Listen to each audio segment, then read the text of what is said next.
Sobrang sakit lang ng sinabi mo. Kuya, huwag kang mabuhay sa kasanungalingan.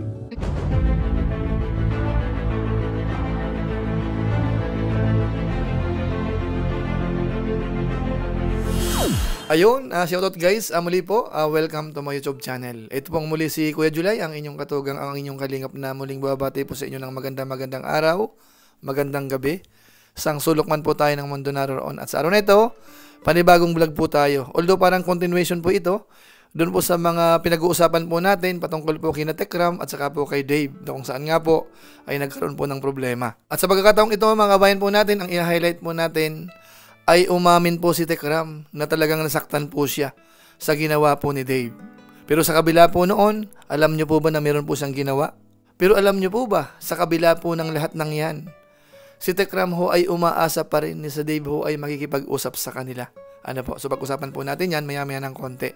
Pero bago po yun, konting paalala muna si Kuya Julay, baka sakaling meron pa po ditong hindi nakasubscribe sa ating YouTube channel, wag natin kalimutan.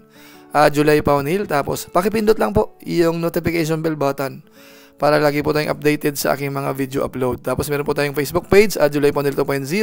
Pwede po nating i-follow, pwede pong i-like.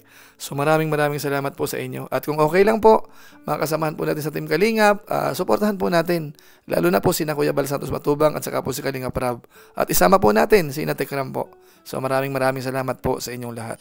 Ngayon tuloy na po tayo. Pag-usapan na po natin itong patungkol po kina Dave at saka po kay Tekram. Na kung saan nga po, siguro naman aware po tayong lahat sa mga nangyari po ng mga nakaraan. Marami hong binanggit si Dave na kung saan ho talaga ay marapat lang na masaktan si Tekram. At tayo po ay nagulat at ganoon na rin po ang mga viewers at ilan sa mga reactor sabihin natin na mga nagsalita patungkol nga po sa mga narinig po natin galing kay Dave. At aminado naman po tayo na talagang nakakagulat po yung karamihang binanggit niya po. Pero sa pagkakataon pong ito, ipapanood po natin sa inyo at ipaparinig kung gaano ho nasaktan po si Tekram. Ito po yun. Ngayon lang tayo nakapagsalita kasi nung unang araw nga na napanood ko si Kuya na ganun siya magsalita, masyado tayong nasaktan po sa mga sinabi po niya. Pero alam mo Kuya, alam mo paano kita gustong maging isa kang modelo ng mga kabataan. Kaya inaayos natin yung mga mali. Ngayon, kung minamasama mo pala yung pagdidisiplina ni tatay, sana nagsabi ka nun pa. Kasi ang ano ko sa'yo, turing na anak eh. Kaya yung pagdidisiplina ko, alam mo yun. Yan, sa mga katekram natin dyan, nanay at tatay, alam ko naiintindihan po yung ano ko. Pero ginawa ko lang yung sa tingin ko na tama. Niningin ko yung gabay ng ating Diyos para magabayan kayo o madisiplina kayo ng maayos. So yan po mga kababayan po natin, maliwanag po yung binabanggit ni Tekram. Yung sa kanya ho ay pagdidisiplina. Kung sakasakali man ho na napalo niya, nasaktan si Dave, ang intensyon ho ni Tekram ay sa kabutihan ni Dave. Kaso nga lang ho, talagang minasama. At hindi lang po nagtatapos dyan. Ito pa po isa. Dahil may nabanggit po si Dave na parang for content lang. Ito panoorin po natin. Parang sobrang sakit lang ng sinabi mo. Imagine, 5 years. Kumari yung isang taon, yung isipin mo na lang yung 5 years, isang taon nakatutok yung camera sa'yo. Yung 4 years, paano kita inalagaan? Hindi lang ako. Kami lahat. Paano ka namin minahal? Paano ka namin rinispeto, minahal, tinrata dito? Alam mo yun. Parang nalungkot lang din ako dahil yung parang medyo bumabalik na yung ano mo eh. Yung mga inaayos ko. Yung nalulungkot yung puso ko, parang yung batang inaayos ko, wala na. Nawala na talaga. Patuloy pa rin kitang ipag-pray ko yun. So yan po, maliwanag ho, umaamin si Tekram na talagang nasaktan po siya. Doon po sa mga pahayag po ni Dave na atin pong mga narinig. Pero alam niyo po ba, sa kabila po niyan, lahat ng yan, na umaamin po si Tekram na nasaktan po siya, humingi pa po siya ng pasensya kay Dave. Ito, panoorin po natin.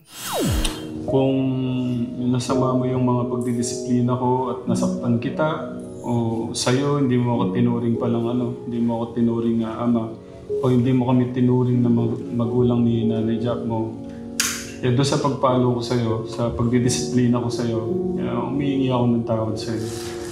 Kung nagdulot pala yan ng, ng mahabang panahon na pagdudusa mo dito. Pero sana nagsabi ka sa ganung pagdidisiplina. O sana nun pa. So yan po, maliwanag po sa kabila po ng lahat, si Tekram ho ay nagawa pa rin mag-sorry kay Dave kung sakasakaling may nagawa ho siya na hindi nga po nagustuhan. At kasama po doon yung pagdidisiplina, mga kababayan po natin. Pero siyempre ho, hindi naman ho sa lahat ng oras, si Tekram ho ay magpapakumbaba. Kumbaga parang okay lang lahat. Dahil dito po, nag-advise pa rin naman po siya kay Dave. Lalong-lalo na po yung patungkol po sa pagsisinungaling. Ito, panoorin po natin. Ayoko sanang i-open na to. Narinig ko kasi, napanood ko, nasabi po ni Kuya about doon sa sopas, na share daw po ng mga churchmate po niya yung mga pinabili po ng sopas. Ngayon napanood po yata ni sabi niya, chichirya lang daw po ang shiner ng mga bata. Kaya mas dumadami po yung mga kailangan po niyang harapin sa akin. Kaya yun lang, Kuya, huwag kang mabuhay sa kasanungalingan. Kasi pagka nabuhay ka dyan, tumagal pa yung ganyan. Alam mo kung saan tayo pupunta. At kanino ka mananagot.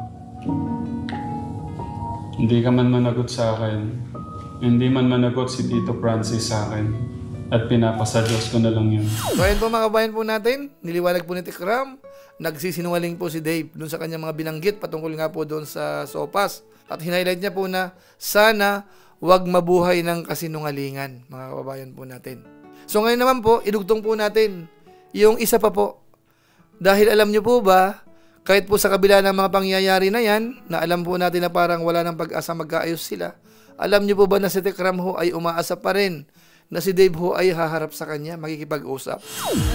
Kaya yun po, abangan nyo na lang ako Tekram kung magpapakita man si Kuya. Kasi hanggat maaari ho sana ayaw kong lagyan ng deadline yung na dapat itong hanggang katapusan ng August dapat magpakita ka na sa amin. Pero sana hanggat maaga Kuya, bigyan naman ng oras. Umarap ka sa amin.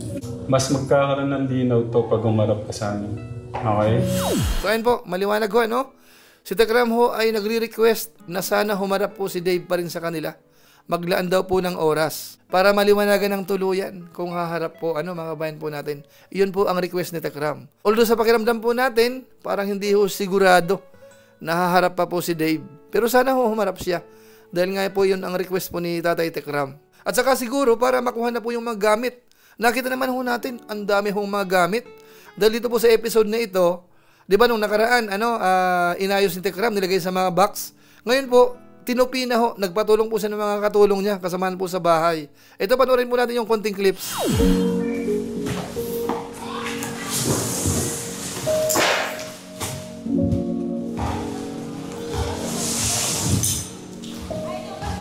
Sa mga katekram po pala, kunin ko na itong pagkakataon na to.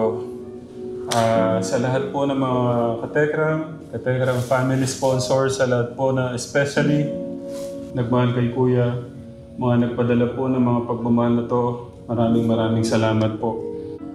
Sabi ko kanina, kay Kuya August, patawag kay Ate May pa, ayusin natin yung pagmamahal ng mga kababayan natin. Tapos yung mga sapatos pa po pala to. Ito hindi pa ito talaga nagamit Kaya kung makabayan po natin, nakita ko natin yon. Ang daming gamit ho, Yung ilan ho, hindi pa na isusuot. So, ganun po kadaming blessings ang natanggap po ni Dave, mga kabayan po natin. Hindi lang po sa financial yan, Yan po ay mga gamit lamang po, mga damit, sapatos, at iba pang mga accessories po. So, masasabi ho natin, talagang ang daming biyaya. Hindi nagkulang ang mga sponsors, sina Tekram kay Dave. Kaya nga po parang nakakalungkot, na sila po ay humantong sa sitwasyon po sa ngayon. Pero siyempre po, ang sa atin, sana humarap pa rin po si Dave. Dahil yun nga po ang request po ni Tatay Tekram. Pero kung hindi naman ho, wala ho tayong magagawa. Ano po? So yun lang po muna siguro ang ating episode po sa ngayon. Maiksing reaction video po natin. dito nga po sa pag-amin ni Tekram na talagang labis siyang nasaktan at umaasa po siya na sana humarap pa rin po si Dave para malagyan po ng closure kumbaga. Ano mga kabayan po natin? So maraming salamat po sa inyo. Kung inyo po itong nagustuhan, pwede po nating i-share. So muli, ito po si Kuya July, ang inyong katugang, ang inyong kalingap na pansamantalang nagpapaalam po muna. Kita-kita ulit tayo sa mga susunod ko pang vlog. Maraming salamat sa inyong walang samang pagsuporta po sa ating YouTube channel. Pagpalain nawa kayo ng Diyos, mabuhay tayong lahat. God bless. Bye-bye.